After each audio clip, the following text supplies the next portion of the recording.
Now, from CBS News Miami, this is Facing South Florida with Jim DeFede.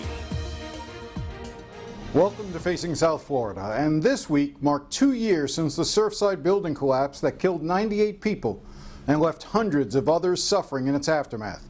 Federal investigators this week released their preliminary findings, focusing mainly on the structural weaknesses of the pool deck, which appears to have set off a chain reaction of failing pillars when it crashed into the underground garage, essentially pulling the rest of the building down with it. Now, the final report is not expected until sometime in 2025, but I think we have our answers right now. As I have noted before, every family deals with the grief and trauma from this tragedy in different ways. This week, I spoke to Martin Langesfeld, whose sister Nicole and her husband Louis were killed in the collapse. It's so hard to believe that we're in the 2-year mark already. So much has happened in the past 2 years. And at the same time, we can all remember it as if it was this morning that we received the notification that a building had collapsed, and seeing the disaster, the debris, the fire, the rubble, the fire rescue, the families crying, the screaming, the media swarming outside. It's hard to believe that it was a reality. And going to Surfside and seeing that big empty hole hurts. It never gets easier. And just the thought that another building was proposed a week ago before the 2-year mark, when we don't even know why this one collapsed in the first place, speaks a lot about why the building collapsed. And I want to talk, we'll talk about the plans for the site, but I want to stay with what you've experienced over the past 2 years, your family, your father, your mother, the other families. You said it doesn't really get easier. There's that idea that sometimes time heals these things. Is it still too early for that to be taking place for you? Everyone is going through this process and grieving in their own way. I'll speak for myself.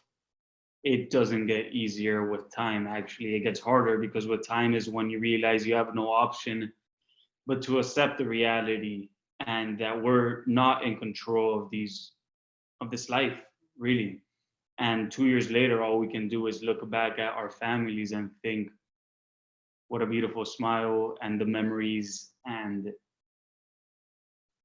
just how we lived for such a short time together. My sister was 26 years old. Nikki, her husband Louis, 28 years old, and them having just recently gotten married a few months prior to the collapse, and not even be able to have their dream wedding. There are so many stories that died in 12 seconds that we'll never see another chapter, another day of light.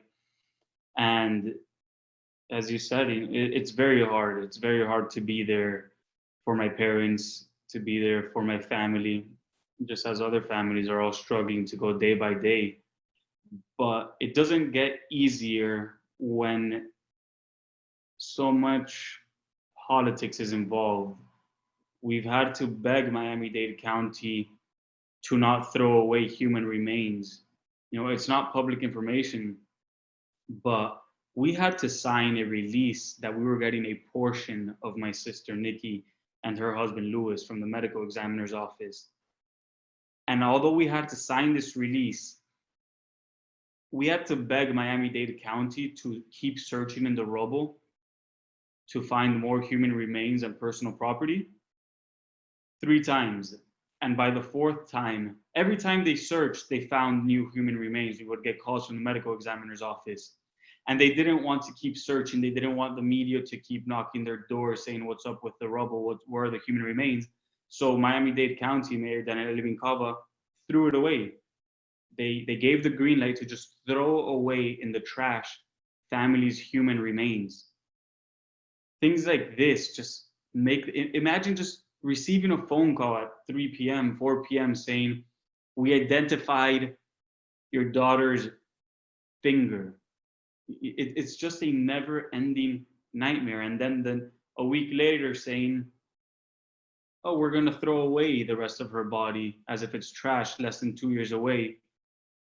And the rubble, we don't know if there's any answers as to why the building of the cause of the collapse is in that rubble. We don't know. Well, Bart, I understand the anger, the frustration, and I imagine I would take the same position you're taking now as a family member, but at some point, I know they've been through that rubble that they transported from the site to a secondary site to go through, with the federal investigators taking the pieces that they wanted. I mean, you could spend years continuing to go through that rubble, and maybe you find, you're talking about bone fragments and things like that. How long should that continue for? And I completely see the other side of this, where sometimes you have to let go.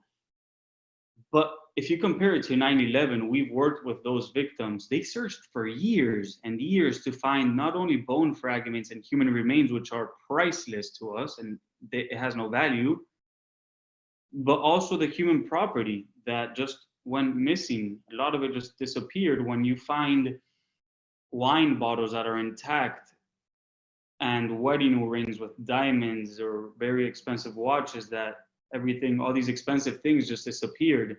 Well, when was the last time you got a call, or your family got a call, about either Nikki or her husband finding something of theirs? A few months ago. Every time they searched the rubble, they found new things. So I don't understand what the rush is before the 2-year mark to throw everything away without giving the families a warning first of all, without giving us the option to bury all the rubble with respect instead of trashing it. There are other ways to work around this. And what's the rush? It was 2 years. If every time you search, you find new things, keep searching until you don't find anything else. And in that point, we sit down, have a normal conversation and say, okay, you know what? You did what you could. Let's bury it. Martin, I know that one of the ways that you've tried to deal with the pain, the anger, is by investing so much in trying to make a difference. You know, whether it was passing legislation in Tallahassee, talking about what should happen to the land going forward. You know, how important is it? How important has that been for you? That the idea of trying to, I don't want to say make sense of or make something good out of, because that's not what is happening here, but to try to take some steps for yourself to try to make a difference going forward. Does that help, or does that just sort of prolong the pain for you as well? No, to me, I find it does help me. And the main reason I do it is because it's impossible to understand the pain and agony that not knowing whether your family is alive or not for 3 weeks, being buried under the rubble, and all the dirty part of everything after that. It's nothing I ever wish anyone to go through. And the reason I got so involved is because after this, and I saw the political part of it, I saw why the building collapsed. This building was up for 40 years and it had violations from day one. It just comes to show how many other buildings are in the same situation across the nation. A building collapsed 2 weeks ago in Iowa. Your objection to the building is more fundamental, is it not? Is it not about trying to create a sanctuary, a refuge, a memorial of some sort for those that died there? We've been trying. I've been advocating for a memorial with other families before my sister was even recovered to us. Before my sister was recovered to us, the land went up for sale while there were still bodies in there, in the rubble. And we're not trying to stop a development from going up. We're trying to work with the developer to allocate a portion of the collapse site for a memorial, just like it happened in 9/11, just like it happened in Oklahoma, and like it's about to happen in the Las Vegas portion in the shooting. We're just trying to work with the developer for some respect as to the reason. There are 98 reasons why to work with us. And are they refusing? I mean, because it seems, so you're not, so I just want to be clear, you're not saying that there cannot be any development on that land. You just want to make sure that there is something, whether it's a garden, whether it's, It's something that would take place in that area, a small park, a remembrance zone, something that you want to see take up part of that land. Just a portion. We're not trying to stop this development whatsoever. That's already private property. I wish this land never went up for sale, but that's out of our control. We're just trying to ask for a portion of the site, and they can do whatever they want for their profit shareholders. Just work with a portion, and that's it. But other than that, NIST cannot give a concrete answer onto whether or not. Well, let me ask you, what is the developer's response when you try to reach out to them? Are they communicating at all with the families? Families have never had direct contact with him. The only person that has had direct contact with the developer is Mayor Shlomo Danziger of Surfside, who flew to Dubai without telling anyone. Miami Herald did an investigation that he had a secret meeting in Dubai. There's no record. We don't know what happened behind those doors. All we know is that when Mayor Danziger came back, all the banners were taken off. There were banners with the 98 names, and there were flowers. If you go by the site now, there are no banners, there's nothing. And there's no conversation of a memorial on the site. All we got was proposals for a new development that looked nothing like the other buildings in Surfside. What happened in Dubai? We're just asking, as regular victims' families, to have a meeting and a regular conversation to see how we can respect our loved ones. Not to be left out with meetings no one knew about when we've asked countless times to be part of all these meetings. We need transparency here. We need transparency and respect. We're not getting that. When we come back, we will talk to the mayor of Surfside, Shlomo Danziger, and try to get some of those answers. Stay with us.